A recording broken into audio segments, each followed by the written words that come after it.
Welcome back. BRS భవన్లో కేటీఆర్ మాట్లాడుతున్నారు. Live ద్వారా చూద్దాం. అయ్యా, మీ ముఖ్యమంత్రి అడ్డగోలుగా మాట్లాడుతున్నాడు. ఎండ్రిన్ దాగి చావమంటాడు పోలీస్ అభ్యర్థుల్ని, మరి క్రిమినల్ వేస్ట్ అంటున్నాడు ఇంజనీరింగ్ విద్యార్థుల్ని. ఇది పద్ధతేనా? ఇది మీ పార్టీ విధానమా, పార్టీ వైఖరా, లేకపోతే ముఖ్యమంత్రి నోటి దూలనా?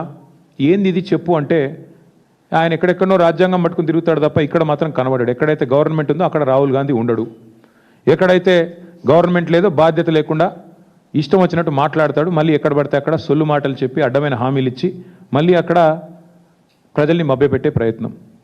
నేను ఇవాళ ఈ రాష్ట్రంలో ఉన్న బాధ్యులను కూడా అడుగుతా ఉన్నా.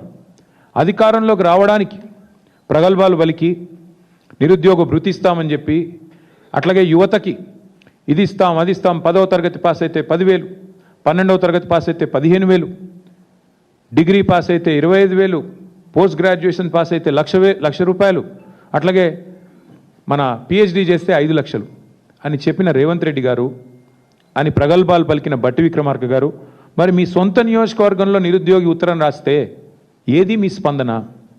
ఎందుకు మీ నుంచి కనీసం ఒక మానవతతో కూడిన ఒక చిన్న సందేశం, అయ్యా పిల్లలు చావకండి మేము కాపాడుతామని ఒక మాట ఎందుకు రావట్లేదు? పెద్ద దిక్కుగా ఉండాల్సిన వాళ్ళే విషం తాగండి, చావండి, మీరు బావిలో దుంకండి అని మాట్లాడితే మరి ఇవాళ ఏం జరుగుతుంది? ఇట్లాంటి పరిణామాలు కాక ఆలోచించాలని చెప్పి నేను కోరుతా ఉన్నా.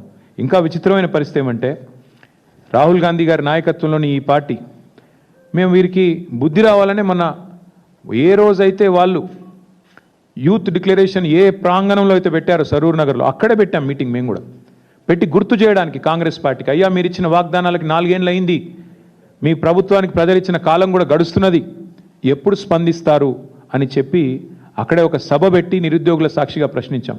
ఏమడిగాము? 24 హామీలు ఇచ్చారు మీరు యూత్ డిక్లరేషన్లో, ఒక్కటన్నా అమలైందా?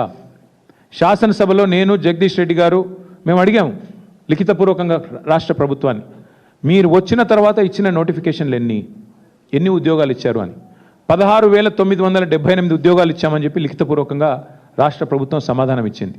అందులో కేసీఆర్ గారి ప్రభుత్వం ఇచ్చిన నోటిఫికేషన్లు రద్దు చేసి తిరిగి రీనోటిఫికేషన్ ఇచ్చిన వాటిని తీసేస్తే 10,000 ఉద్యోగాలు కూడా ఇవ్వలేదు.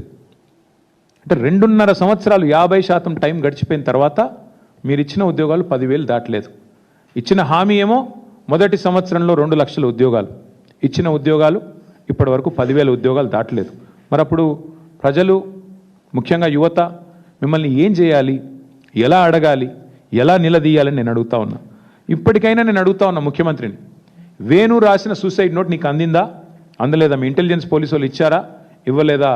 తప్పక చెప్పాలని చెప్పి నేను డిమాండ్ చేస్తా ఉన్నా. ఆ పిల్లోడు రాసిన సూసైడ్ నోట్కి సమాధానం చెప్పే సత్తా ఉందా ఈ ప్రభుత్వానికి, విక్రమార్క గారికి కానీ రేవంత్ రెడ్డి గారికి కానీ? ఒకవేళ ముఖ్యమంత్రి గారికి చేరపోతే వారికి వెంటనే పంపిస్తాను. నేను మా ఖమ్మం జిల్లా నాయకత్వాన్ని కోరుతా ఉన్నా, వెంటనే ముఖ్యమంత్రి గారికి మంచిగా భద్రంగా ఒక కొరియర్ సర్వీస్ పెట్టి ఆయన ఇంటికి పంపించండి. తప్పకుండా చదువుకోవాలని చెప్పి నేను కోరుతాను.